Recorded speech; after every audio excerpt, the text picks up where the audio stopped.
Sebuah film berjudul Death of Unicorn tahun 2025 akan menceritakan tentang ayah dan putrinya yang tak sengaja menabrak binatang langka yang memiliki kekuatan misterius. Seseru apakah ceritanya? Langsung saja pasang handsfree, simetriskan posisi rebahan, kencangkan celana dalam, selamat menonton dan cekicrot.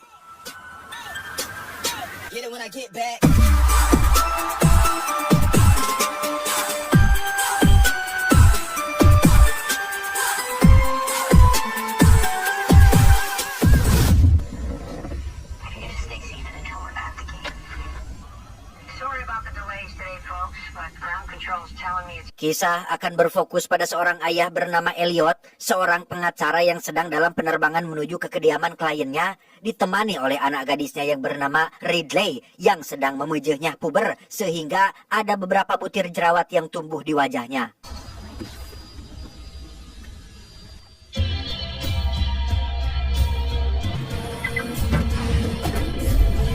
Tiba di kota yang dituju yaitu sebuah hutan di daerah Skotlandia, mereka berdua pun berkendara menggunakan mobil melewati pepohonan yang masih asri, di mana Elliot ini diketahui punya penyakit alergi terhadap debu dan serbuk sari, sehingga Ridley diminta untuk segera menutup kaca jendela.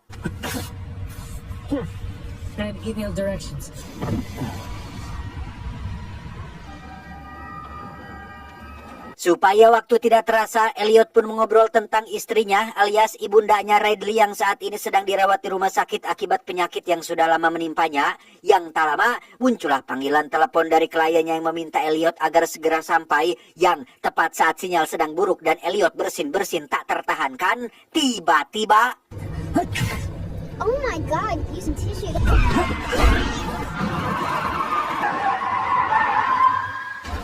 Ya, Elliot tak sengaja menabrak sesuatu yang sedang lewat di tengah jalan, yang ketika turun untuk memeriksanya, alangkah terkejutnya mereka berdua saat melihat jika sesuatu yang baru saja mereka tabrak adalah seekor binatang mirip kuda yang memiliki tanduk aneh di kepalanya.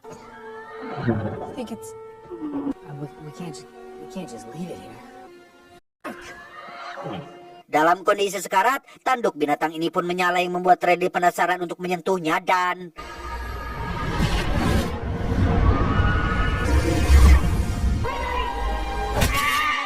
Ya, Elliot sekonyong-konyong menghantam binatang itu dengan tongkat dengan alasan untuk mengakhiri penderitaannya. Entah binatang apa ini, Ridley sempat dibawa menuju dimensi lain dan diperlihatkan sesuatu yang sangat tidak biasa.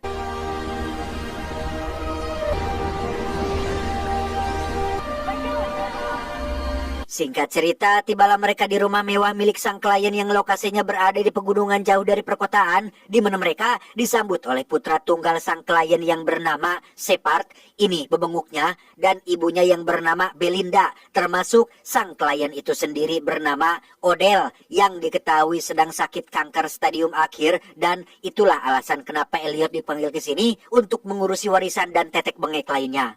Do you need to lie down, Griff, and show you to your room? No. Are you sure? He loves doing it. Might not be a bad idea. Griff is making my famous moussaka. Ternyata binatang itu saat ini berada di dalam mobil setelah Elliot sengaja menyimpannya di sana dengan maksud untuk menghindari tuntutan akibat telah menghilangkan nyawa binatang, di mana tanduk binatang itu kembali menyala yang membuatnya hidup kembali dan mulai gugurudugan mengamuk ingin keluar. Saat Elliot sedang masih mengobrol dengan kliennya, Ridley pun izin ke toilet untuk memeriksa wajahnya yang terasa ada sesuatu yang aneh. Entah apa yang sudah terjadi. Jerawat-jerawat yang tampak jelas di wajah Ridley kini sudah menghilang bak di telan bumi. Dan Ridley teringat jika wajahnya tadi sempat terkena sedikit cipratan darah si binatang saat Elliot ayahnya sedang menghantam-hantamkan tongkatnya.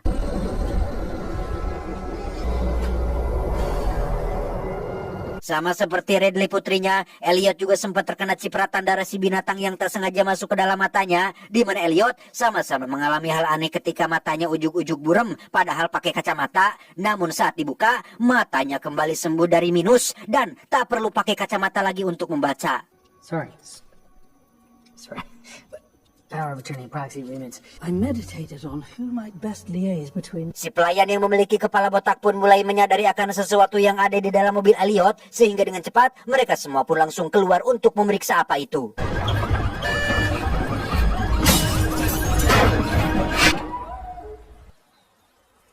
But Dan ya, binatang itu pun berhasil memecahkan kaca yang membuat semua orang ketakutan sampai akhirnya binatang itu pun mati lagi setelah pelayan lain menembaknya tepat di kepala. Sempat pada Olohok karena baru pertama kali melihat hewan sejenis ini, Elliot akhirnya jujur bahwa ia telah menabrak hewan itu ketika di perjalanan, di mana Radley menceritakan tentang jerawatnya yang hilang setelah terkena cipratan darah si hewan, termasuk kedua mata Elliot yang kembali normal tanpa harus mengenakan kacamata minus lagi. And no adverse side effects to speak of. Should I call someone? Penasaran dengan hewan ini, Odell sang juragan kaya raya pun memutuskan untuk menampung hewan itu sementara di rumahnya, sembari akan memanggil tim ilmuwannya untuk meneliti hewan jenis apa ini. That's so spare. Malamnya, Radley yang serba ingin tahu pun mencoba searching terkait hewan bertanduk itu yang ternyata bernama unicorn, hewan mitologi yang memiliki tanduk spiral di dahinya. Unicorn dikenal sebagai hewan pendendam dan sadis. Satu-satunya kelemahan yang ia miliki adalah terhadap seorang gadis perawan yang berhati murni dan menjadi satu-satunya orang yang dapat menjinakannya. The unicorn is pacified by the maiden's virtue.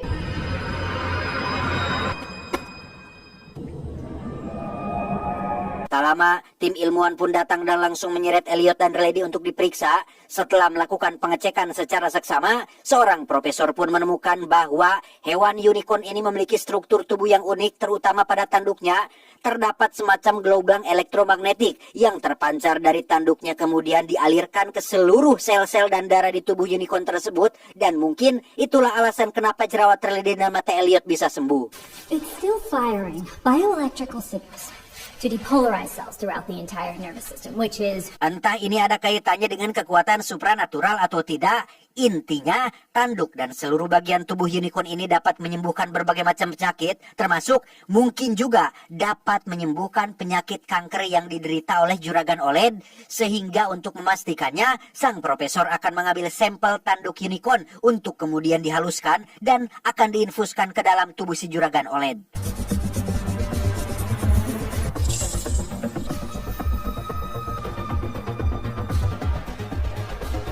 Setelah bubuk tanduk unicorn selesai dimasukkan ke dalam cairan infus OLED, mereka semua pun beristirahat sejenak sembari menunggu seperti apa hasilnya. Dan tebak, apa yang terjadi selanjutnya? Glasses gauche. Dad? Odell. Beberapa saat setelah OLED dinyatakan sembuh dari kanker, semua orang pun berkumpul untuk mendiskusikan keajaiban ini, sampai akhirnya timbullah ide untuk mengoptimalkan penemuan ini agar bisa bermanfaat bagi semua orang di seluruh dunia. We've done it. I've never been so alive. Q, to replicate that compound post-haste. Well, but we... Seperti kita tahu, kanker adalah satu dari sekian penyakit yang sampai detik ini belum ada obatnya. Bayangkan, jika seseorang atau sebuah perusahaan memiliki obat tersebut, maka berapa keuntungan yang akan didapatkan? Don't want to get our hopes up. I no longer need hope now. What? Doing good. I can feel... Tanpa mempertimbangkan dampak apa yang akan terjadi, Odell menyuruh si profesor untuk meneliti unicorn itu di laboratorium. Odell ingin agar si profesor mereplikasi alias memperbanyak zat yang sama persis seperti tanduk tersebut, karena jika hanya mengandalkan tanduk itu saja, maka itu tidak cukup untuk memenuhi permintaan yang akan datang. So, this is it. Supply is scarce, demand will be high. I understand. Tak hanya itu saja, Odell pun meminta Shepard putranya dan Belinda istrinya untuk hubungi rekan mereka yang punya penyakit berat, termasuk mengangkat Elliot sebagai bendahara yang akan mengurus keuangan dalam bisnis baru ini. Roll up your shirt sleeves, partner. Ketika semua orang sedang sibuk dengan kepentingannya masing-masing, Radley menjadi satu-satunya orang yang masih berpikir waras dengan mencetak lembaran sejarah tentang unicorn tersebut. Ia langsung membawa lembaran itu ke hadapan semua orang untuk menjelaskan bahwa tidak seharusnya mereka melakukan eksploitasi ini, mengingat ada dampak yang sangat buruk seperti yang sudah terjadi dalam sejarah. Doesn't matter. What matters is, I don't think that we're supposed to have this. And you expect us to alter course? Yes. No one is suggesting that.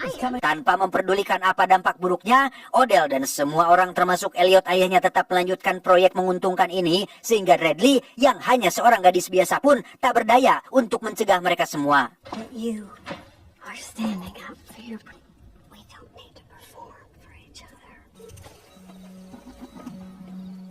Para ilmuwan langsung mengemas unicorn itu untuk dibawa ke lab menggunakan helikopter yang sebentar lagi akan datang, di mana saat si profesor dan asistennya sedang membawa unicorn itu melalui terowongan buatan, tiba-tiba saja listrik dan alat elektronik mati dan...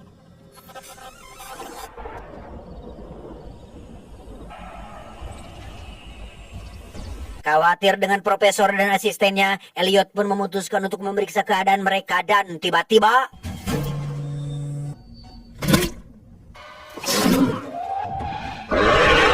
Ya, si profesor pun mati oleh unicorn lain yang baru muncul, di mana Radley yang kepanikan pun langsung masuk ke dalam mobil sampai akhirnya...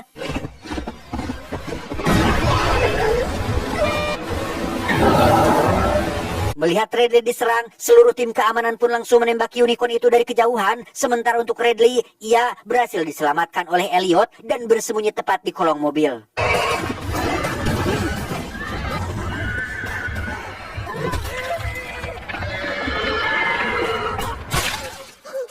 Tak bisa hanya berdiam diri, Radley pun sekonyong-konyong berlari menuju gudang dan...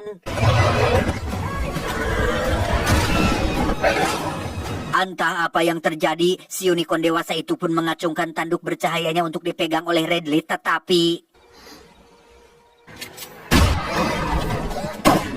Ya, unicorn gede itu pun kabur setelah ditembak oleh salah satu penjaga, di mana Radley dan semua orang pun kembali berkumpul di dalam rumah untuk mendiskusikan apa yang harus mereka lakukan selanjutnya. Go on, little sister. Regale me.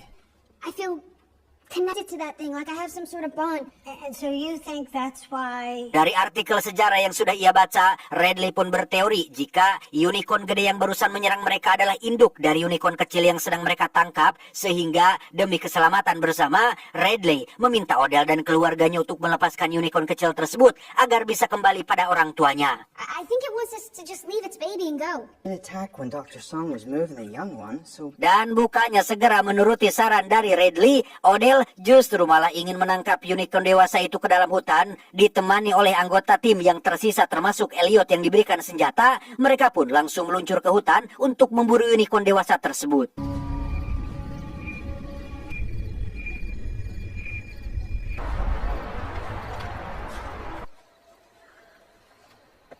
Radley sendiri diminta untuk menunggu di dalam rumah bersama dengan Shepard, Belinda, dan asisten si profesor yang bernama kita panggil saja Yuli, di mana Shepard yang baru sembuh dari kecanduan narkoba pun kembali kambuh saat berinisiatif untuk menghirup tanduk unicorn yang sudah menjadi bubuk, dan inilah yang terjadi. For science.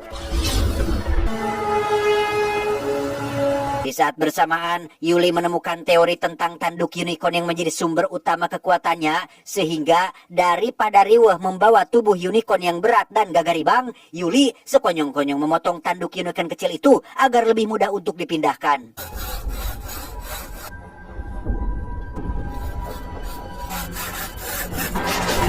Odell dan tim sendiri terlihat sudah berada di hutan mencari keberadaan unicorn dewasa. Di saat yang sama di rumah, Radley menemukan fakta baru tentang unicorn tersebut yang ternyata bisa menyembuhkan diri sendiri atau punya kemampuan self-healing seperti Wolverine dan Deadpool. Sadar jika ayah dan yang lainnya sedang dalam bahaya, Radley pun dengan cepat mengirim pesan teks untuk memerikatkan mereka semua, tetapi...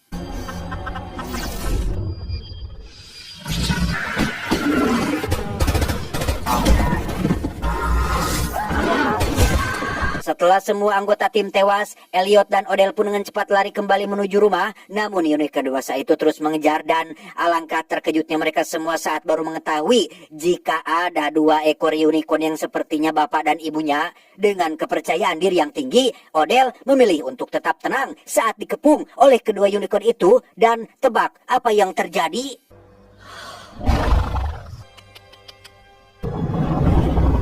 Give me the whole...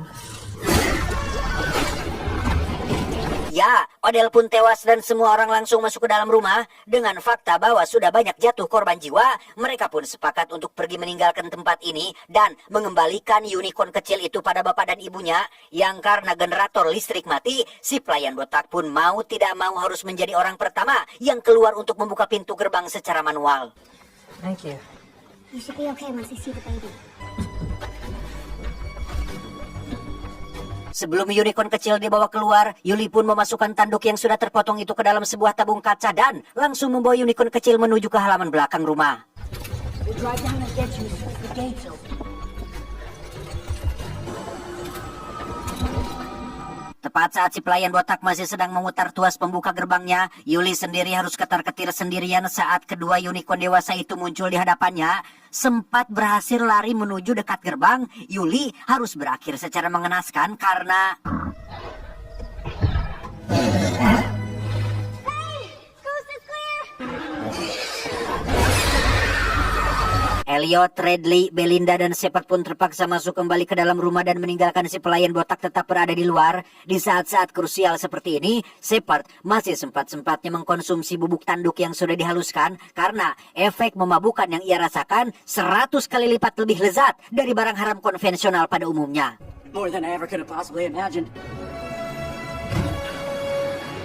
Kelakuan Shepard itu sempat mendapat kecaman dari Belinda, ibunya yang merasa kecewa terhadap putranya yang kembali kambuh. Di saat yang sama, kedua unicorn dewasa itu kembali meneror mereka semua dari luar rumah untuk mengambil kembali potongan tanduk milik anak mereka.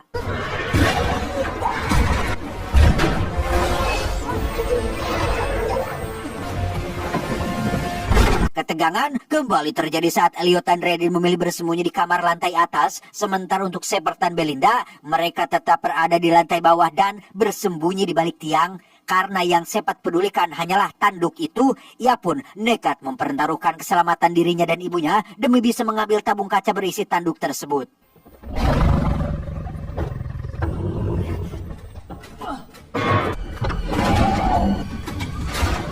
Tak jauh beda dengan mereka berdua, Elliot dan Radley pun harus mengalami momen deg-degan saat induk unicorn itu perlahan mendekati kamar tempat mereka bersembunyi dan...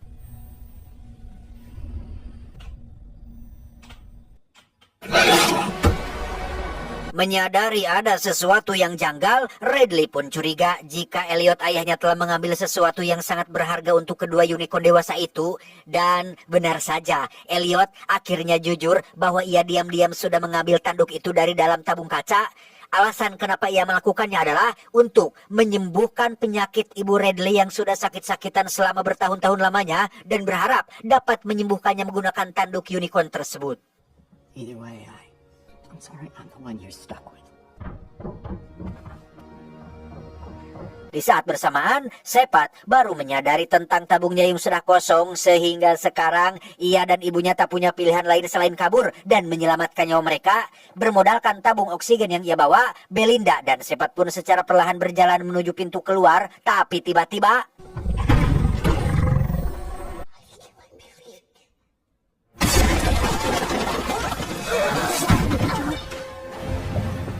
Melihat ibunya sedang akan digadabah oleh unicorn itu, Shepard pun dengan cepat mengambil busur dan panah milik ayahnya.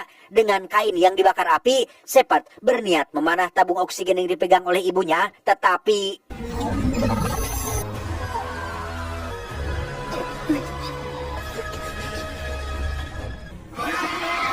Kembali ke Elliot dan Radley yang masih bersembunyi di dalam kamar. Tak ingin putrinya celaka gara-gara ulahnya, Elliot pun menyuruh Radley untuk melarikan diri, sementara ia akan tetap bertahan di sana, mengalihkan perhatian si unicorn agar tidak sampai mengejar putrinya. Bertepatan dengan terbitnya matahari pagi, Elliot pun lari ke halaman belakang untuk mengalihkan perhatian si unicorn, di mana pelarian Radley sendiri harus terhenti saat ia dihadang oleh Shepard yang mengancam akan melepaskan anak panahnya. I didn't let you take that many lessons with this thing. Come on.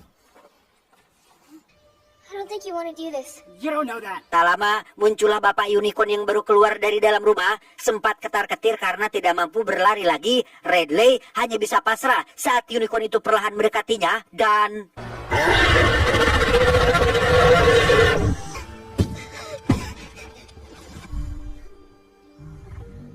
Ya, sesuai yang ditulis dalam sejarah, unicorn itu pun langsung jinak saat berhadapan dengan Radley yang masih perawan dan punya hati yang murni. Melihat kesempatan itu, Shepard dengan cepat memanfaatkannya dengan mengikat keempat kaki unicorn tepat saat Elliot kembali bersama dengan ibu unicorn yang digiringnya. You earned this. Huh? Sama seperti suaminya, ibu unicorn pun langsung tertunduk lemah saat berhadapan dengan sosok Radley, di mana Shepard dengan cepat mengikat keempat kakinya tanpa sadar jika Elliot kini sudah tahu siapa yang benar dan siapa yang salah. Yang dengan tanduk yang masih dalam genggamannya, Elliot pun langsung menikam perut Shepard dan...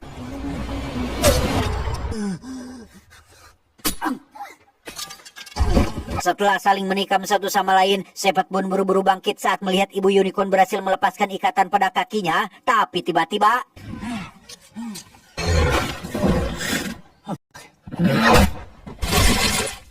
Shepard pun langsung modar saat ibu unicorn berhasil menendangnya, di mana Elliot harus mengalami nasib yang sama akibat tidak mampu bertahan dari luka tikaman di perutnya. Hal itu membuat Radley sangat sedih karena harus kehilangan ayah yang sangat disayanginya.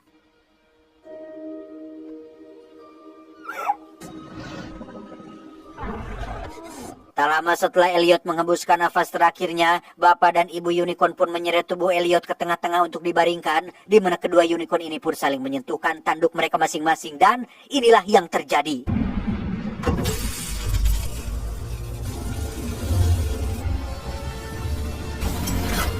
Tak hanya membangkitkan dan menyambungkan tanduk anaknya, bapak dan ibu unicorn pun berhasil membangkitkan Elliot dari kematian. Tak hanya itu saja, ruh Elliot pun sempat dibawa ke dimensi lain untuk diperlihatkan tentang pengetahuan yang di luar jangkauan manusia.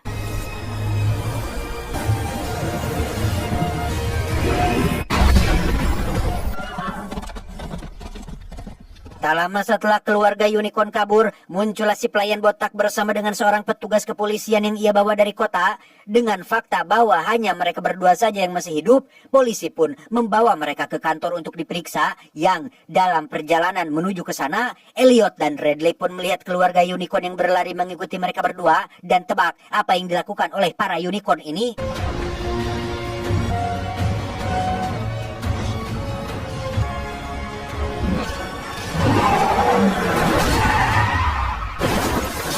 Ya, Elliot dan Radley pun diselamatkan oleh para unicorn yang masih ingin membalas budi, sehingga entahlah apa yang terjadi selanjutnya. Intinya, kita jangan pernah berbuat semena-mena terhadap semua makhluk hidup, mau itu unicorn, kuda lumping, uncal, ganggarangan, berit, entok, embe kacang, termasuk cucunguk yang berukuran kecil, semuanya punya hak untuk hidup, dan itu sudah cukup. Tamat, ending yang cukup membagongkan.